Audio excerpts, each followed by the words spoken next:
आज हम डिस्कस करने जा रहे हैं बैक्टीरियोफेज की जेनेटिक्स को और आज इसका हमारा पार्ट फर्स्ट होगा। तो बैक्टीरियोफेज की जेनेटिक्स का मतलब क्या है कि ऐसी स्टडी जिसके अंदर हम मैकेनिज़म्स को स्टडी करते हैं। किसके मैकेनिज़्म को? कि हेरिडेबल इंफॉर्मेशन जो होती है, मतलब वो इंफॉर्मेशन जो एक जनरेशन से दूसरी जनरेशन में जाती है इन वायरसेस, उसकी स्टडी को हम कहते हैं वायरल जेनेटिक्स। इसके अंदर जीनोम का स्ट्रक्चर स्टडी किया जाता है, रेप्लिकेशन किस तरह से होगी, जेनेटिक चेंज कैसे होगी और मुख्तलिफ जीनोम्स जो है उनकी एनालिसिस की जाती है। जो वायरसेस हैं इनको बहुत ज़्यादा हम समझते हैं कि ये डिज़ीज़ काजिंग है या डेवास्टेटिंग है, हार्मफुल है, लेकिन इनको बहुत ज़्यादा इनको यूज़ करके हम बहुत आसानी से और बहुत अच्छे तरीके से जो बेसिक मॉलिक्यूलर जेनेटिक्स के मैकेनिज़म्स होते हैं उनकी स्टडी कर सकते हैं। इसलिए हम उनकी जेनेटिक्स को स्टडी करना एक फ़र्स्ट स्टेप होता है, जिसके बाद हम उनको अपनी मर्ज़ी के मुताबिक जो है आगे यूज़ कर सकते हैं। अब हम बात करते हैं बैक्टीरियोफेज की, क्योंकि हमारा मेन टॉपिक क्या है? बैक्टीरियोफेज की जेनेटिक्स। तो बैक्टीरियोफेज क्या है कि एक ऐसा वायरस जो कि इन्फेक्ट करे और रेप्लिकेट करे विद इन अ बैक्टीरिया, किसी बैक्टीरिया को वो पहले इन्फेक्ट करे और फिर उसके अंदर वो रेप्लिकेट करे, तो ऐसे वायरस को हम कहते हैं बैक्टीरियोफेज।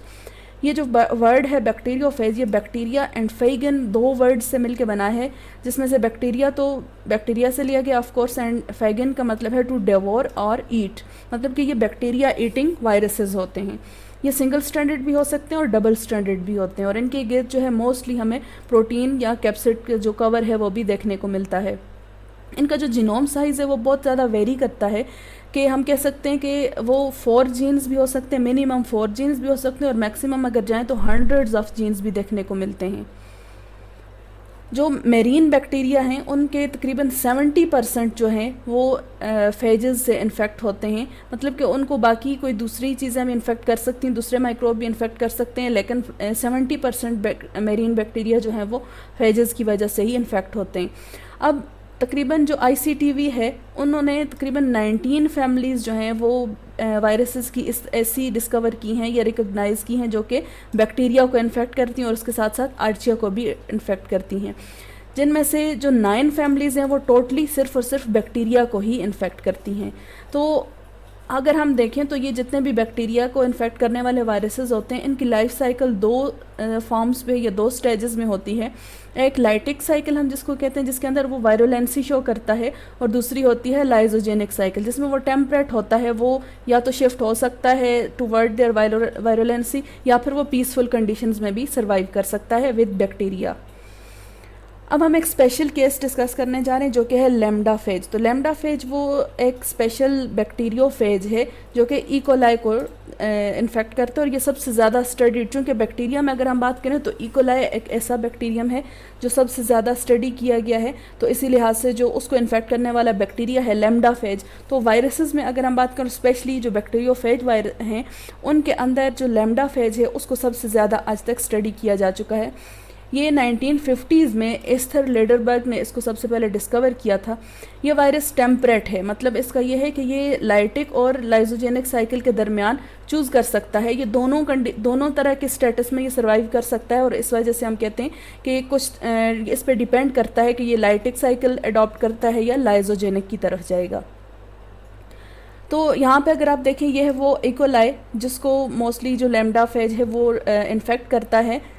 यह टिपिकली एक लैम्डा फेज जिसकी अक्सर हम डायग्राम भी देखते हैं, तो वो जो हम डायग्राम देखते हैं कि हेड होता है और टेल होती है, तो वो इनफैक्ट जो है इसी लैम्डा फेज की ही डायग्राम होती है। अगर यहाँ पे आप देखें तो ये एक माइक्रोस्कोपिक इलेक्ट्रॉन माइक्रोस्कोपिक इमेज, और इसके अंदर आपको वो जो लैम्डा फेजेस हैं वो क्लियर नज़र आ रही होंगी किस तरीके से। ऊपर ये देखें इसका हेड है, फिर टेल है, और नीचे उसके टेल फाइबर्स वगैरह हैं। So this was an electron microscopic image. हम जब बात करते हैं लैम्डा फेज के जीनोम की, तो इसके अंदर लीनियर और साइक्लिक दोनों तरह का जीनोम देखने को मिलता है। लीनियर का मतलब क्या है कि स्ट्रेट होगा, और साइक्लिक जो है सर्कुलर फॉर्म में हम कह सकते हैं इसको। अब ये दोनों जो फॉर्म्स होती हैं ये अल्टरनेट करती रहती हैं। इसका मतलब क्या है कि जब हम किसी भी वायरल मॉलिक्यूल से या वायरल सेल से उसके DNA को आइसोलेट करते हैं, किसी भी वायरस से जब उसके डीएनए को आइसोलेट करते हैं तो अगर उसके अंदर मौजूद जो डीएनए होता है वो लीनियर फॉर्म में कन्वर्ट हो जाता है। लेकिन जब वो वायरस जो है किसी होस्ट सेल के अंदर होता है तो उसका डीएनए जो है वो सर्कुलर फॉर्म में होता है। तो इसका मतलब ये है कि हम कह सकते हैं कि जब होस्ट से बाहर होगा लैम्डा फेज तो उसका जीनोम लीनियर होता है, जब होस्ट के अंदर चला जाता है तो वो फिर सर्कुलर फॉर्म में होता है। तो जब होस्ट से बाहर होता है वो लीनियर होता है, तो उसी फॉर्म में लीनियर फॉर्म में ही ये होस्ट के अंदर अपना डीएनए जो इंसर्ट करता है और एंटर होने के बाद जो है फिर वो सर्कुलर फॉर्म में कन्वर्ट हो जाता है। तो जो लैम्डा फेजेस हैं या जितने भी बैक्टीरियो फेजेस हैं उनकी जो लाइफ साइकिल है वो दो तरह के फेजेस पर मुश्तमिल होती है। एक को हम कहते हैं लाइटिक साइकिल और एक कहते हैं लाइजोजेनिक साइकिल। जो वायरल डीएनए होता है वो इन लाइटिक साइकिल में क्या होता है कि वो सेपरेट मॉलिक्यूल के तौर पर एग्जिस्ट करता है और होता तो बैक्टीरियल सेल के अंदर ही है, लेकिन वो मेन बैक्टीरियल जीनोम के साथ इंटीग्रेट नहीं होता बल्कि सेपरेटली अपनी इंटीग्रिटी जो है उसको बरकरार रखता है। उसकी रेप्लिकेशन भी होती है, लेकिन उसकी रेप्लिकेशन उस जीनोम अपनी अलग होती है, बैक्टीरियल जीनोम के साथ वो उस डिपेंड नहीं करता।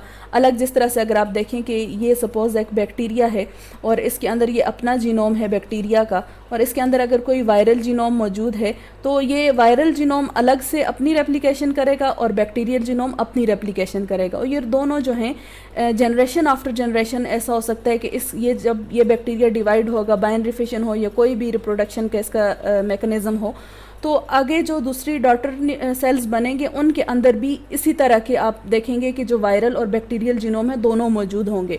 लेकिन इस कंडीशन में क्या होता है कि जो वायरल जीनोम होता है वो उसके साथ इंटीग्रेट नहीं करता। एज अ रिज़ल्ट उसमें क्या होता है कि वायरस की जो अपनी प्रोटीन्स होती हैं वो नहीं बनती और एज अ रिज़ल्ट क्या होता है कि वो जो बैक्टीरिया है उसके साथ ये पीसफुल कंडीशंस में सर्वाइव करता है।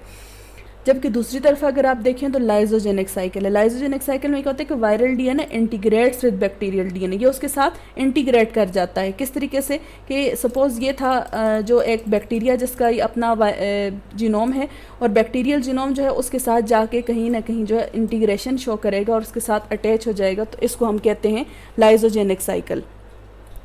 तो ये दो हमने देखी रेप्लिकेशन जो है उसकी, एक में उसके बैक्टीरियल जीनोम के साथ होती है, दूसरे में बैक्टीरियल जीनोम से अलग होती है। तो ये दो साइकिल्स थी, एक को हम कहते हैं लाइटिक साइकिल और दूसरे को कहते हैं लाइजोजेनिक साइकिल। तो अब हम आते हैं दोबारा से, ये तो हमने एक स्पेशल केस डिस्कस किया लैम्डा फेज का। अब हम आते हैं जनरल जो फेज जीनोम है उसकी तरफ।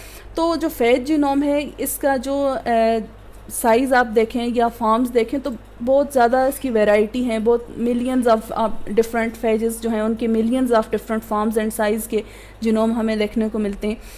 ये डीएनए भी हो सकता है और आरएनए भी हो सकता है। इनके अंदर दो मेजर चीज़ें, ये तो आपको ऑलरेडी पता है कि एक तो न्यूक्लिक एसिड होता है और एक फिर प्रोटीन का कोट या कैप्सिड होती है। तो इनका जो न्यूक्लिक एसिड है वो डीएनए या आरएनए इनमें से कोई भी हो सकता है।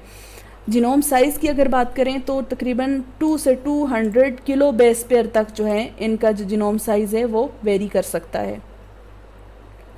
अगर हम जीनोम की बेस पे, और आज का बेसिकली टॉपिक भी हमारा आज का जो पार्ट 1 है इसके अंदर हम जीनोम की बेस पे हम मुख्तलिफ बैक्टीरिया की क्लासेस देखेंगे। तो जीनोम की बेस पे अगर हम देखें तो सबसे पहले आ जाते हैं दो क्लासेस में, इसको मेनली हम क्लासिफाई करते हैं। एक होते हैं जो डीएनए फेजेस हैं और दूसरे आरएनए फेजेस हैं। डीएनए फेजेस में फिर फर्दर दो आ जाती हैं, एक तो डबल स्ट्रैंडेड डीएनए फेजेस और दूसरा फिर सिंगल स्ट्रैंडेड डीएनए फेजेस। इसी तरीके से आरएनए फेजेस जो हैं वो डबल स्ट्रैंडेड आरएनए भी हो सकती हैं और सिंगल स्ट्रैंडेड आरएनए भी हो सकती हैं। तो इनमें से सबसे पहला हम देखते हैं कि ऐसे बैक्टीरियोफेजेस जिनके अंदर डीएनए जीनोम मौजूद होता है। तो डीएनए के जीनोम को आप देखें यहाँ पे, तो उसकी आगे दो फर्दर क्लासेस हैं, डबल स्ट्रैंडेड और सिंगल स्ट्रैंडेड। पहले हम डबल स्ट्रैंडेड डीएनए फेजेस को देखते हैं। तो जो डबल स्ट्रैंडेड डीएनए फेजेस हैं, आइकोसाहेड्रल वायरसेस जो हैं मुख्तलिफ प्लांट्स और एनिमल्स को जो इन्फेक्ट करते हैं उनमें मोस्टली ये देखा गया है। आइकोसाहेड्रल क्या है? ये एक स्पेशल शेप है जिसके अंदर हम देखते हैं कि 20 फेसेस होते हैं तकरीबन इस शेप के। तो आइकोसाहेड्रल वायरसेस के अंदर मोस्टली हमें डबल स्ट्रैंडेड डीएनए देखने को मिलता है। और मज़े की बात यह कि इनका जो जीनोम होता है वो सेगमेंटेड होता है, ठीक है। सेगमेंटेड का मतलब क्या है कि short stretches of base pair, छोटे छोटे आपको स्ट्रेचेस मिलते हैं कि जैसे सपोज़ ये एक उनका पूरा जीनोम है, तो इस तरीके से थोड़े से बेस पेयर्स के बाद फिर उनके दरमियान कट लग जाता है और फिर जो है वो दोबारा से दूसरा स्ट्रेच शुरू हो जाता है, ठीक है। इस तरीके से फिर उसके बाद दूसरा, तो इस तरह से ये छोटे छोटे स्ट्रेचेस की फॉर्म में होता है, कंटिन्यूस फॉर्म में नहीं होता। तो अब जब ये स्ट्रेचेस की फॉर्म में होता है तो इनकी जो ट्रांसक्रिप्शन होती है हर स्ट्रेच की सेपरेटली होती है, और इसमें जो हेल्प करता है एंजाइम वो कौन सा होता है, डबल स्ट्रैंडेड आरएनए ट्रांसक्रिप्टेज। तो ये हर जो एक स्ट्रेच है, ये हर सेगमेंट जो है ये अलग से रेप्लिकेट होता है, अलग से ट्रांसक्रिप्शन होती है इसकी, और एज अ रिजल्ट वो अलग जो है सेपरेट पॉलीपेप्टाइड चेन बनाता है आफ्टर ट्रांसलेशन। तो ये एक बेसिक सी बात थी किसके बारे में, जो ऐसे बैक्टीरियोफेज के बारे में जो कि डबल स्ट्रैंडेड डीएनए रखते हैं।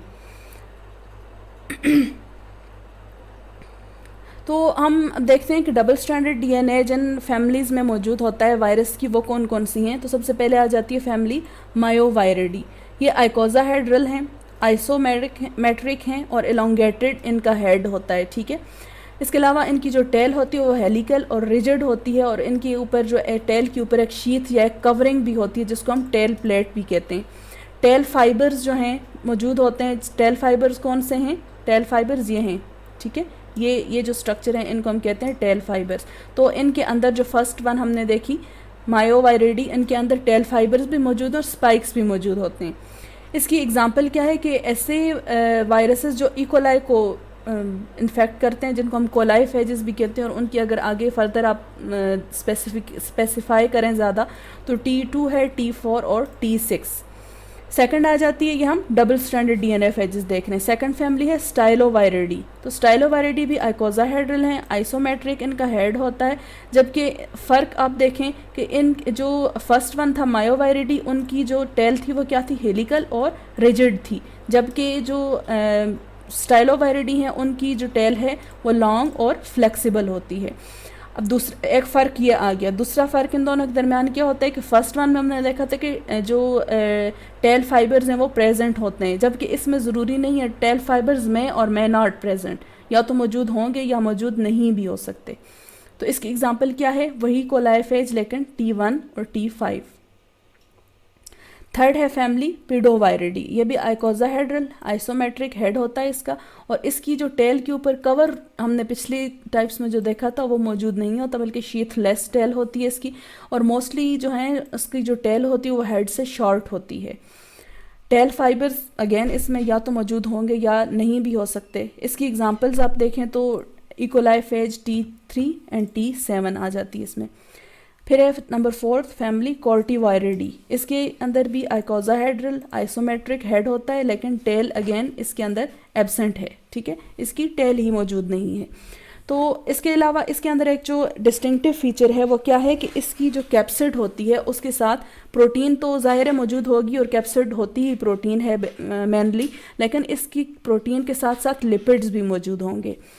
अब इसका जो जीनोम होता है ये सर्कुलर फॉर्म में होता है और डबल स्ट्रैंडेड होगा। इसकी एग्जांपल क्या है, सूडोमोनास जो बैक्टीरिया है उसके ऊपर इन्फेक्ट करने वाला फेज MP2। फिफ्थ वन है फैमिली टेक्टिवायरिडी। तो ये भी आइकोसाहेड्रल आइसोमेट्रिक है और विदाउट टेल, इसकी टेल भी प्रेजेंट नहीं होती। ये डबल कैप्सिड इसका एक डिस्टिंक्टिव फीचर है कि इसकी जो कैप्सिड होती हैं उसकी 2 लेयर्स होती हैं, और इसकी एग्जांपल है फेज PRD1। फैमिली प्लाज्मावायरिडी, ये प्लियोमॉर्फिक है। प्लियोमॉर्फिक का मतलब क्या होता है, ऐसे माइक्रो ऑर्गेनिजम्स जो अपनी मॉर्फोलॉजी को चेंज कर सकते हैं। कोई उनकी सॉलिड मॉर्फोलॉजी नहीं होती, बल्कि वो अपनी रिक्वायरमेंट के मुताबिक अपनी मॉर्फोलॉजी में अल्ट्रेशन ला सकते हैं। तो ऐसे माइक्रो ऑर्गेनिजम्स को हम कहते हैं प्लियोमॉर्फिक। तो जो फैमिली प्लाज्मावायरिडी है ये प्लियोमॉर्फिक वायरसेस पे मुश्तमिल है, और ये इन्वेलप्ड होते हैं। इसकी एग्जांपल क्या है, फेज MVL2। तो ये थे हमारे पास डबल स्ट्रैंडेड DNA फेजेस। तो सेकंड उसमें आ जाते हैं सिंगल स्ट्रैंडेड DNA फेजेस। तो सिंगल स्ट्रैंडेड DNA फेजेस वो होते हैं कि इनके मोस्टली जो वायरॉन्स होते हैं वो पॉजिटिव, उनको हम कहते हैं पॉजिटिव स्ट्रैंड। इसका मतलब क्या होता है, ये आगे पॉजिटिव और नेगेटिव को हम डिस्कस करेंगे। लेकिन इनके वायरॉन्स का मतलब क्या है? वायरॉन्स वो होते हैं जो किसी भी बैक्टीरिया को इन्फेक्ट करने के बाद जब उसकी लाइसिस होती है और उसमें से जब वायरसेस रिलीज होते हैं, जो फर्स्ट वायरसेस होते हैं उनको वायरॉन्स कहते हैं। फिर जो double stranded DNA single stranded DNA viruses हैं, इनके अंदर रिपीटेड सीक्वेंसेस होते हैं, इन्वर्टेड रिपीटेड सीक्वेंसेस, और वो हेयर पेन लाइक स्ट्रक्चर बनाते हैं। इसका मतलब ये है कि ये क्या है, देखिए सिंगल स्ट्रैंडेड डीएनए फेज है। सपोज ये एक डीएनए फेज का जीनोम है, सिंगल स्ट्रैंडेड डीएनए। तो जब ये बनता है तो इनके ऊपर जो बेस पेयर्स मौजूद होते हैं वो क्या होते हैं? इन्वर्टेड और रिपीटेड सीक्वेंसेस होते हैं। एज अ रिजल्ट अगर ये एक लॉन्ग एक स्ट्रैंड बन रही है डीएनए की और वो सिंगल स्ट्रैंडेड है, तो रिपीटेड सीक्वेंसेस होने की वजह से उनके अक्सर जो आगे जाके जो कम्प्लीमेंट्री सीक्वेंसेस होते हैं वो आपस में इस तरीके से बाइंड कर जाते हैं। ठीक है, होता वो सिंगल स्ट्रैंडेड ही है, लेकिन उसी सेम स्ट्रैंड के ऊपर जो कम्प्लीमेंट्री सीक्वेंसेस, अगर सपोज यहाँ पे ये थोड़ा सा गैप था, यहाँ पे कम्प्लीमेंट्री सीक्वेंसेस नहीं हैं, लेकिन ये वाली जो जगह है इधर इस स्ट्रैंड के स्ट्रैंड तो एक ही है, इस साइड पे इस पोजीशन पे और थोड़ा सा आगे जाके इन पोजीशन पे जो डीएनए की जो बेस पेयर्स थे वो अगर एक दूसरे के कम्प्लीमेंट्री थे, तो जो एक स्ट्रैंड होती है वो इस तरीके से इन्वर्टेड हो जाती है और आपस में आमने सामने जो हैं वो कम्प्लीमेंट्री बेसिस जो हैं वो अरेंज हो जाती हैं। एज अ रिज़ल्ट हमें इस तरीके से ये शेप मिलती है जिसको हम कहते हैं हेयर पेन स्ट्रक्चर। ठीक है, इसको मैं थोड़ा रिपीट करती हूँ, ये कंसेप्चुअल चीज़ है, आपको अक्सर ये देखने को मिलेगी, ये टर्म यूज़ होगी कि हेयर पेन शेप जो है वो किसी भी बैक्टीरिया या वायरस के किसी भी जीनोम के बारे में ये पॉइंट लिखा होता है अक्सर। तो इसको इस तरीके से समझ सकते हैं आप कि सपोज़ ये एक सिंगल स्ट्रैंडेड जीनोम है। ठीक है, ये डीएनए भी हो सकता है, आरएनए में भी हो सकता है, लेकिन यहाँ पे हम जो केस डिस्कस करें ये डीएनए है। तो ये सिंगल स्ट्रैंडेड डीएनए है। इसके सपोज़ हम देखते हैं कि जो यहाँ पे, ठीक है, जो बेस पेयर्स मौजूद हैं, बेसिस जो मौजूद हैं वो कम्प्लीमेंट्री हैं यहाँ पे मौजूद जो बेसिस हैं उनकी। ठीक है, तो दरमियान में बेशक नहीं है, लेकिन इधर जो कॉर्नर्स पे दोनों जो बेसिस हैं वो आपस में कम्प्लीमेंट्री हैं। एज अ रिज़ल्ट क्या होगा कि ये जो स्ट्रैंड है ये इस तरीके से फोल्ड हो जाएगी। ठीक है, इस तरीके से फोल्ड होगी और ये वाली बेसिस जो हैं ये इधर जाके इनके साथ जो इनकी कम्प्लीमेंट्री हैं उनके साथ अटैच हो जाएंगी और आखिर में हमें इस तरीके से एक स्ट्रक्चर देखने को मिलेगी। ये सेम स्ट्रैंड है, इसको हम डबल स्ट्रैंडेड नहीं कहते, ये सिंगल स्ट्रैंडेड ही है, लेकिन इसकी जो कम्प्लीमेंट्री बेसिस हैं वो आपस में इस तरीके से अलाइन होके अटैच हो चुकी हैं, बाइंड हो चुकी हैं और एज अ रिज़ल्ट हमें ये एक हेयर पेन लाइक स्ट्रक्चर, इस शेप को कहते हैं हेयर पेन। ठीक है, तो ये अक्सर हमें देखने को मिलती है आरएनए में, मोस्टली होती है क्योंकि मोस्टली आरएनए ही सिंगल स्ट्रैंडेड होता है। बैक्टीरिया के अंदर वायरसेस के अंदर ये एक एक्सेप्शनल केस होता है कि हमें डीएनए भी सिंगल स्ट्रैंडेड फॉर्म में नज़र आता है। अदरवाइज ज़्यादातर जो है ये जो हेयर पेन फिनोमेना है ये हमें आरएनए में ही देखने को मिलता है। तो ये जो हेयर पेन स्ट्रक्चर बनती है इसका बहुत बड़ा रोल होता है इन सर्कुलाइजेशन ऑफ लीनियर स्ट्रैंड, मतलब कि लीनियर स्ट्रैंड इस तरह से एक सर्कुलर फॉर्म में आ जाती है और फिर आगे उसकी रेप्लिकेशन का मैकेनिज्म भी वेरी करता है।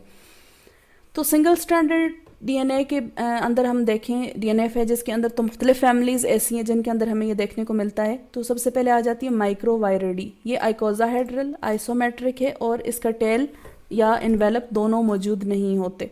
इसकी एग्जांपल क्या है? इकोलाई फेज FIX174 और इसका जो सिंगल स्ट्रैंडेड डीएनए होता है वो सर्कुलर फॉर्म में होता है, ये वही हेयर पेन स्ट्रक्चर आ जाती है। फिर सेकंड आ जाती है फैमिली इनोवायरिडी। इनोवायरिडी हेलिकल सिमेट्री है इसकी, ये देखें ये आइकोजाहेड्रल नहीं है, ये हेलिकल सिमेट्री है, इस पॉइंट को याद रखना है। इसकी जो स्ट्रक्चर होती है वो रॉड शेप या फिलामेंटस होती है। तो ये तो कॉमन सेंस की बात है कि अगर हेलिकल होगी तो वो फिर राउंड नहीं होगा, वो रॉड शेप या फिलामेंटस मतलब लेंथ वाइज ज़्यादा हमें नज़र आएगा। और इसका जो जीनोम होता है वो सिंगल स्ट्रैंडेड सर्कुलर डीएनए पर मुश्तमिल होता है। इसकी एग्जांपल अगर आप देखें तो इकोलाई फेज FD और MVL1। तो ये थे वो फेजेस जिनका जीनोम जो है डीएनए पर मुश्तमिल होता है, डीएनए की फॉर्म में होता है। अब उसमें सिंगल स्ट्रैंडेड डीएनए भी हो सकता है, डबल स्ट्रैंडेड डीएनए भी हो सकता है। नेक्स्ट हम देखते हैं वो बैक्टीरिया जिनका जो जीनोम है वो आरएनए पर मुश्तमिल होता है। तो आरएनए भी डबल स्ट्रैंडेड भी हो सकता है, सिंगल स्ट्रैंडेड भी हो सकता है। अच्छा, ये बात बड़ी इंपॉर्टेंट है यहाँ पे कि जो वायरसेस हैं viruses are the only case जहाँ पे हमें जो आरएनए है वो डबल स्टैंडर्ड फॉर्म में मिलता है, अदरवाइज आरएनए यूनिवर्सली जो है सिंगल स्टैंडर्ड फॉर्म में ही होता है।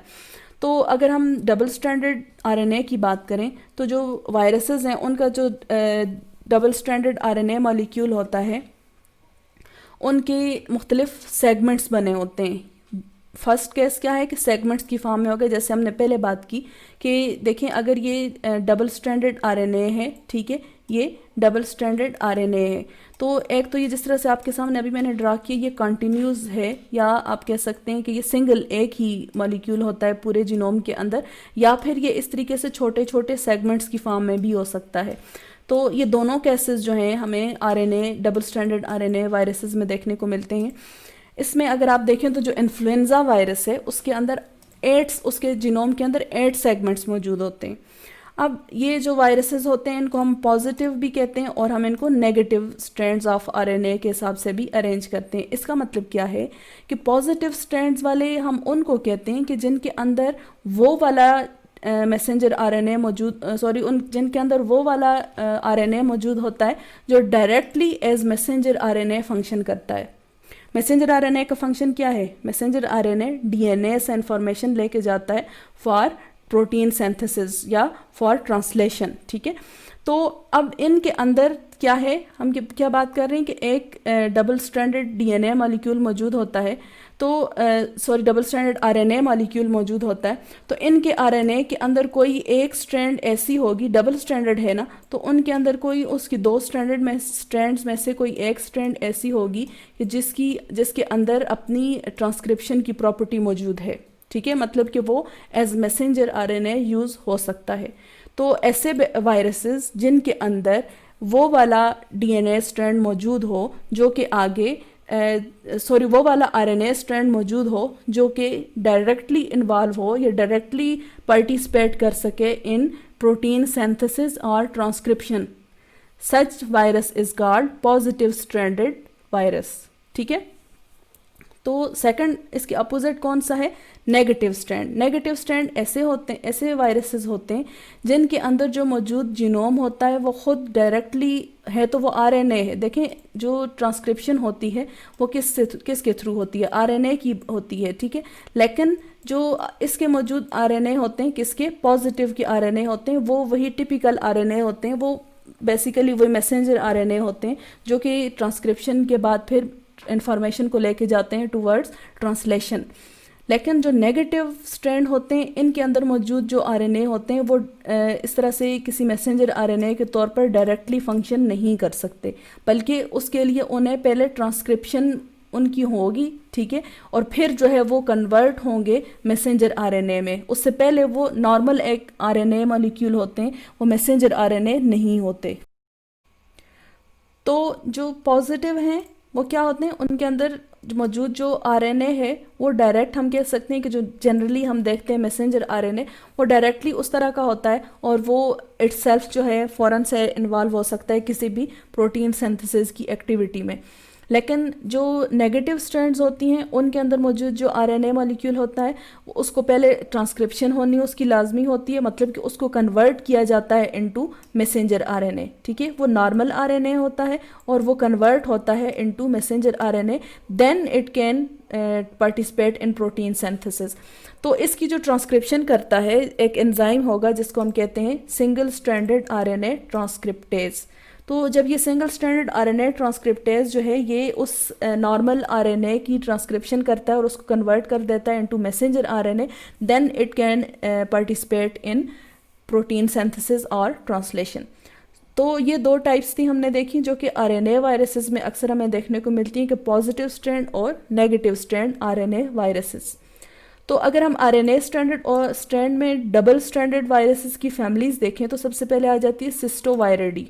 सिस्टोवायरिडी का जो कैप्सिड है वो आइकोसाहेड्रल होता है और ये इन्वेलप्ड वायरसेस में आती है, जबकि इसका जो डबल स्ट्रैंडेड आरएनए है वो सेगमेंटेड है। ये टर्म पहले भी डिस्कस हो चुकी है। तो इसका जो साइज़ होता है वो इसकी जो कैप्सिड का साइज़ होता है वो 90 to 100 नैनोमीटर इन डायमीटर तक हो सकता है। इसकी एग्जांपल है फेज 5-6।